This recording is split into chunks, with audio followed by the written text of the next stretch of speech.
поредния епизод на подкаста ви представяме господин Трендафил Величков, журналист, финансист и кандидат за народен представител. Господин Величков, кое от всички поприща, които изборихме, е най-развито към дадения момент за вас? Първо, здравейте! Благодаря за поканата. За мен е удоволствие да участвам в такъв формат. Както и сам забелязах, тъй като журналист съм имал възможност години наред да правя по няколко часа на ден публицистични предавания, да видя политиката и отвътре и отвън, и като участник в политическия процес и като човек, който я отразява. Не мога да ви кажа кое е поприще води, но по-скоро за мен е важно нещата, в които участвам, да имат някаква кауза. В смисъл да се случва нещо. Затова и на тези поредни 7 избора, като пропуснах предишните 6, реших да участвам, защото сега има, поне според мен и това в нещата, в които вярвам, има някаква кауза. И тя е каузата да се събираме. Аз участвам в листа на БСП Обединена левица за 13-ти мандат на избирателен район Пазарджик. Последните 20 години, от които се занимавам с политика и с политически процес, винаги съм работил за това левите партии в България да постигнат някакво единение, да могат да работят заедно. И това се случи, именно защото се случи, аз участвам в него. Макар че за мен политиката никога не е била основно занимание, тя не е била начин за препитание. По-скоро аз, като един от първите собственици на фирма или модерното, как се казва, компания в сферата на телекомуникациите в нашия регион, вече може би 27 години имам такъв бизнес и затова мога да си позволя лукса да се занимавам с политика. Така че на вашия въпрос, кое точно е водещото? Водещото е мотива, че трябва да участваме. Когато се случва нещо в нашето общество, когато се случва нещо в държавата ни, в града, в който живеем, в място, в което живеем, ние не трябва да гледаме отстрани, трябва да бъдем активни, трябва да участваме, защото само критичната маса народ може да промени всичко. На много хора им се струва странно, особено на по-младите хора, че от тях зависи нещо.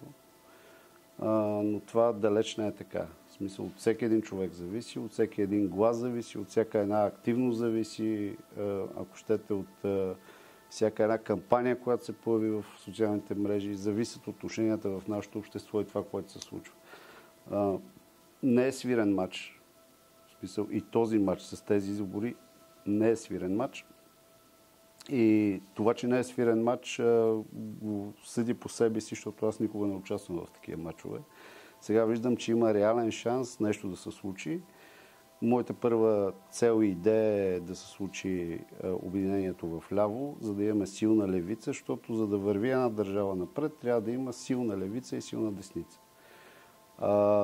Трябва партиите, които са в парламента, да имат ясна идеология. В последните 20 години, в които аз наблюдавам и участвам в политическия процес, виждам, че се прокрадва едно такова мнение, становище. Мисля, че Блеар го беше измислил, преписано от Тачър, че няма значение котката дали е черна или бяла, важното тя да лови мишки и всичко да е наред. Само, че се оказа, че това не е така. В смисъл, совите не са това, което са. Истината е, че трябва да сме много наясно, когато дойдат леви партии в парламента, когато те стават правителство и вземат властта, какво ще ни очаква, като данъчна система, като социална система, като отношение към обществото и какво ще ни очаква, ако те бъдат десни. Така е честно, така е по целия свят, така е в най-развитите икономики, така е в Америка, така е в Германия, във Франция, макар че там говорим за други системи, нали, малко по-различни от нашите. Така че това. Ако може да е кратко представянето, по-кратко от 20 минути не може. Защо младите предприемачи да се впуснат в политически кампании и да решават да участват в политика, имайки предвид, че те са строго профилирани като бизнесмени? Ами това е голямата грешка.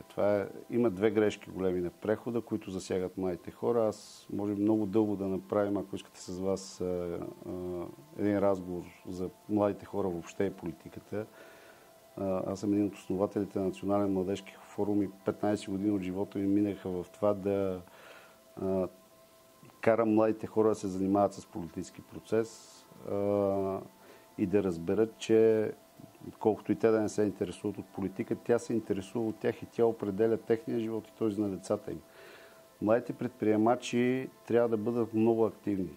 Те са бизнес лидери, те са хора, които имат нови идеи, нови производства, поемат нови рискове. И те са точно хората, които трябва да се занимават с политика. В интерес на истината.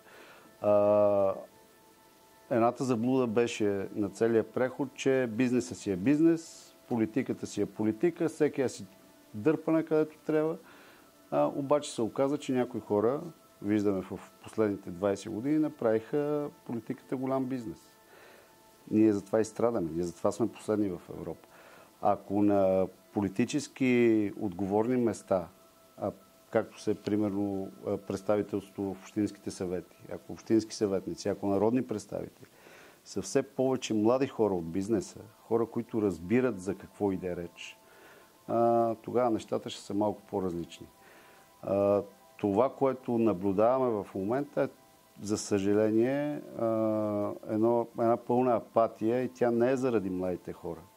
Тя е заради това, което гледаме постоянно и ни се набива в главите. Нали, на всички матч е решен, всички знаем кои са, ще използвам тая хубава българска дума от нашите южни съседи, си и биите. Всеки знае кой на кой колко и общо взето няма никакъв смисъл от никакъв смисъл. Това е грешно, това може да се поправи и демокрацията ни е дала само един инструмент да го поправим чрез избори. Ние не можем да го поправим по друг начин. Другото вече е много лошо. То е въоръжена съпротива, което не го пожелавам на никой. Но въпросът е, че младите хора трябва да участват. Не само младите предприемачи, а младите хора по принцип трябва да участват. Да не мислят, че някой друг решава вместо тях, защото те докато си стоят в къщи, наистина някой друг ще решава вместо тях. Защо младите да се занимават с политика, имайки предвид, че държавата ни няма особени традиции в развитието на политическите науки и политическото образование като университетски дисциплини? Сега, за да се занимаваш с политика, образованието е важно. Аз съм имал честта и удоволствието в далечното минало, когато бях младеж, да завърша всички политически школи в България, да завърша Летния университет по демокрация в Страсбург. Ние имаме добри традиции в държавността, бих казал. Политиката, и особено когато става въпрос за политика за младите хора, не е занаят, който можеш да научиш. То първо не е занаят. Това не е нещо, което се учи. Ти можеш да имаш супер добри оценки от Института ЕНА на Сорбоната, в който се подготвят политици. И в същото време, когато дойдеш тук на българска, на местна почва, да те гонят с камъни от всяко второ село, като моето, в което отидеш, защото ще им говориш неща, които хората няма да разбират. Истинският смисъл и истинското правене на политика е решенията, които даваш, да бъдат адекватни на проблемите на хората, които представляваш. Ще ви дам един пример при нас. Примерно в Пазарджик имаме един много голям проблем. При нас е, може би, най-голямата фотоволтаична инсталация на Балканския полуостров. 15 000 декара. Аз съм председател на инициативния комитет, който направихме с колегите ловци. Срещу това поисках и го има в програмата на БСП. Да се запазят горите, а не да се унищожават и да се правят фотоволтаици.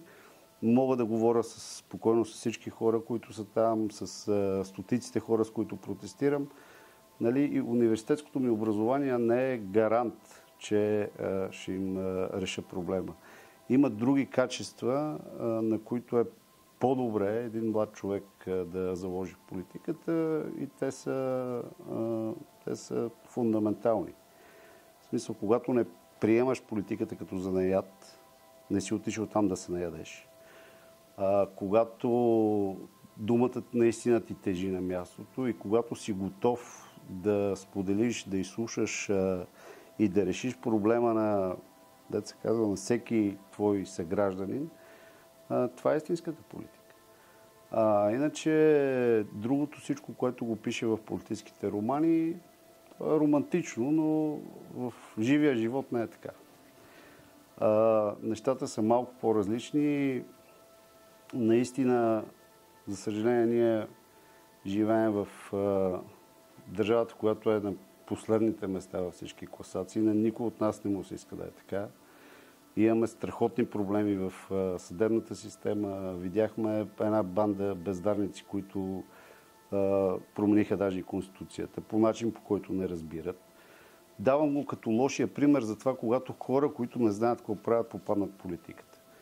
Нашите политически опоненти от който и да дам за пример, все няма да е добър, но примерно ПП-тата, когато дойдоха преди няколко избора, всички, особено младите хора, бяха много ентусиазирани, много честни, много такива. Оказаха се, че са шарлатани. Видяхме какво направиха колегите от коментирам в момента десницата, за да обясня на уважаемите ни слушатели и зрители колко сме хубави ние от левицата. Макар, че и при нас грешките са много през годините, но това, което нямаме като голяма дефиниция, е каква е нашата национална цел. Ако отидете да попитате човек на вашата възраст в Гърция, в Франция, в Италия, в Испания, в Португалия, те ще ви кажат, нашата държава има такава цел. След като ние станахме членове на НАТО, на Европейския съюз и по-нататъка нямаме. В момента сме свидетели на абсолютно безумие да изгубим милиарди евро от плана за възстановяване на развитие, само заради това, защото нямаме парламент, който да приеме 3 закона. На колегите юристи им е ясно защо не се приемат. На българското общество почти, но заради 3 закона тия пари само след няколко месеца, половин година ще отидат в Португалия или в някоя друга бедна държава, която ще каже, че много им трябва. И затова не са виновни тия, които са в парламента. Затова са виновни тия, които са ги изпратили там. С неучастието си, защото са решили, че всичко е окей. Нали, то е ясно. Всяка вечер гледаме социология, набиват ни в главата кой ще е първи, втори, трети и понеже ние сме го чули по телевизора, знаем го и като отидем в кафето, в кръчмата или в ресторанта, може да го кажем, това ни дава абсолютното спокойствие да не отидем да гласуваме и от жертви ставаме съучастници на това, което се случва. На какво се дължи отлива от избиратели, т.е. липсата на желание за гласуване, съчетана с прекаленото многообразие на партии? Т.е. защо има толкова много политически партии, които избор след избор се променят, влизат и излизат от парламента? И създава ли това усещане в бизнеса и особено в младите хора, които развиват собствен бизнес на първа, втора, трета година, усещането за дистанция, за липса на ангажираност в тия процеси? Тя не е само с хората, които се занимават с бизнес. За съжаление, отдавна в България има 2 свята. Единият свят е на тъй наречения политически елит, другия с всички останали. Тия 2 свята се въртят като 2 планети в собствените си орбити през цялото време. Когато дойде момент за избор, се опитват да се сближат. Само че те толкова дълго са въртяли на собствената скорост, че много трудно могат да си говорят. Но пак казвам, въпреки всичко, единственият механизъм е участието. Има винаги за кого се гласува. Аз мога да говоря от гледна точка на левите избиратели. Аз като човек, който споделя ценностите на свободата, справедливостта и солидарността, откакто имам собствено мнение като човек, нямам оправдания за себе си, а и не мисля, че някой човек с моите разбирания има оправдания точно на тези избори да каже, аз сега няма да гласувам за вас. Защото на предишните избори аз имах колебания. Когато се изправих пред бюлетината, видях 8 леви листи и всичките им водачи ми бяха приятели. Аз трябва да гласувам само за един. Не можех да ги разделя. Сега лявото е събрано. От гледна точка на левия избирател не би трябвало да има вече това въпрос. Нали, аз няма да гласувам, защото вие се карате. Ето сега се събрахме, имаме шанс наистина да направим така, че политическата ни система да е устойчива. Когато има силен ляв и силен десен крак. Да стои право, устойчиво, да се произведе, да се създаде едно нормално правителство, което да има хоризонт 4 години, за да може бизнеса да планира, да може хората да си планират живота, банките да си планират живота, да се казва. Защото в момента в тази мътна вода, тези толкова години, с кратки проблясъци, нито бизнеса знае какво ще стане, кой ще дойде и като дойде какво ще се случи, нито обикновения гражданин. През това време банки, мобилни оператори, който съсед си прави каквото иска, защото регулация няма. Или някой закон ще чака, или минала на първо четене, на второ може да дойде след 2-3 години. И от тук водата става много мътна, в мътна вода се лови най-много риба. Така че идеята, пак ще повторя, единственото нещо, което трябва да правят не само младите предприемачи, е да се интересуват, трябва да участват и то активно. Не казвам на коя страна. Естествено, нашата е най-добрата, но това, което трябва да направи всеки уважаващ себе си човек, е да участва и да не оставя някой друг да решава съдбата му, неговата и на семейството. Къде би бил по-логичният избор на бизнеса, към лявото или към дясното? Каква е разликата? Логичният избор на бизнеса, за да определим къде е, най-добре е да му дадем свободата да избира. Свободата да избира, свободата като ценност е лява ценност. Защото разликата генерално между лявото и дясното е точно в разбирането на света и на отношенията в него. Дясното има една парадигма и там свободата я няма. Парадигмата е, че природата има своите собствени закони, обществото трябва да се развива по тях, по тези закони по-силния изяжда по-слабия, по-адаптивния оцелява, другия умира. Има един естествен подбор, който десните политически философии и учения се опитват да прокарат и с него да обяснят капитализма, да обяснят империализма или това е монопола на големите корпорации върху обществото, докато левите хора казваме друго. От времето на Великата френска буржоазна революция, свобода, равенство и братство, което по-късно става свобода, справедливост и солидарност. Какво значи това? Това значи, че левите партии, левите формации и хората в тях осъзнават, че ние като хора, като по-висши творения на Великия Бог, не може да живеем по законите, по които живеят животните. Не може ние да сме окей с това да знаеш, че твоето дете отива на училище, но има още стотици деца, които поради липса на пари не могат да отидат на училище. Тогава всеки нормален човек е съгласен да отдели от данъците, от своите средства под формата на данъци, за да могат всички да отидат на училище. Не можеш да живееш в общество и да кажеш, ами ние имаме 2 милиона възрастни хора, нещо е станало с тях, работили са, някой им открадна пенсиите, пазарна икономика, сега не могат да произвеждат, да мрат. Няма как. Левите партии казват, тези хора трябва да получават справедливи доходи. В България те не са такива, а трябва да станат.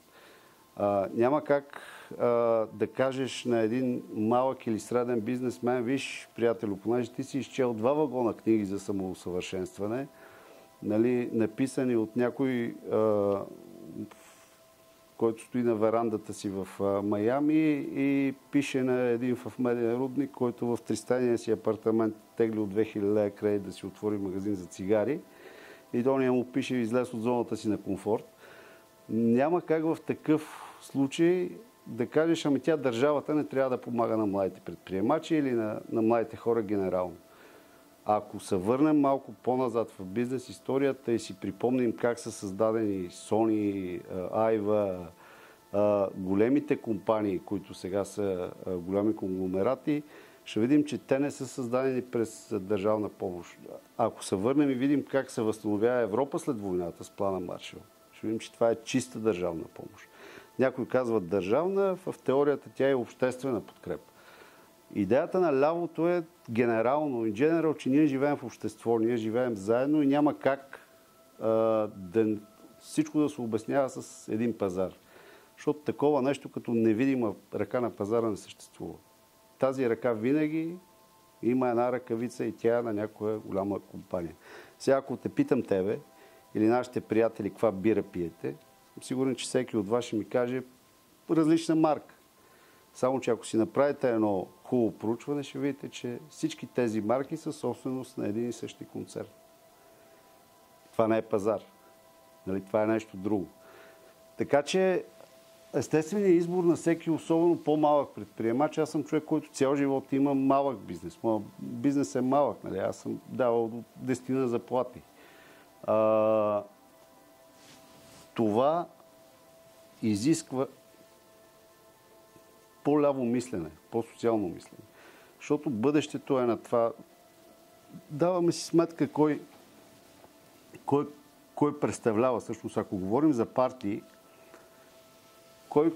коя партия какви хора представлява? Левите партии обикновено представляват хората на труда, на наемния труд, хората на производството, на интелектуалния труд, служителите и хората на малкия и средния бизнес. Защото ти, когато имаш малък или среден бизнес, ти не си велик капиталист. Нали, ти си наемник. Ти си плащаш заплатата, изкарваш, това дето е отишъл на работа, изкарва една заплата, ти изкарваш две. Ама пак си там. Нали, ти не си скочил някъде от другата страна на океана. И е по-нормално тези хора да бъдат представлявани точно от такива партии, защото тези хора ги интересуват и точно такива проблеми. Нали, левите партии са призвани да решават проблемите на по-малките хора. На тия хора, дето сутрин ставаш, кара си детето на училище или на детска градина, прибира се от работа, искаш да живееш в някаква спокойна държава, да знаеш, че няма престъпност, да знаеш, че града, в който живееш, има някакви нормални неща, които да задоволяват, нали, стандартите на живот. Да знаеш, че утре ще можеш да си получиш заплатата или твоите клиенти ще могат да си получат заплата. Това е. Докато капитала го интересува само едно нещо и то е знака на долара, който най-чела на рай да я прочете. Нали? Там няма мисъл. Смисъл. Има болница там. Давам един елементарен пример. Сега програмите, примерно нашите на БСП, Обединена левица, казвам го, защото съм пазил години наред общинската болница, примерно в Велинград. Ние сме заложили държавата да спонсорира в тия отдалечените региони, които са тук, нашите родопските, старопланинските, да има лечебно заведение. Само, че това е ляво мислене. От общите пари ще субсидираме, за да могат тия хора, ето както направих в Сърница миналата година, да имат 24-часова медицинска помощ. Това е лява мярка. Държавата дотира, това не изкарва кой знае какви пари, но там има помощ за хората. Дясното мисля какво е? Трябва ни болница в Девин. Вадим калема, пишем плюс-минус, толкова. Няма икономическа полза, няма болница. Тия ще мрат, да мрат. Няма. Това е най-общо. Въпреки ясната разлика между ляво и дясно, как бихме могли да обясним отлива на желание за гласуване в младите хора? То не е станало днес. Това са комбинация от фактори. Единият, естествено, са глупавите политически решения. Второто е живот от скандал на скандал. Значи българският политически живот отдавна се е превърнал, и то с една цел да отвърти всички от това, в приливане от скандал в скандал.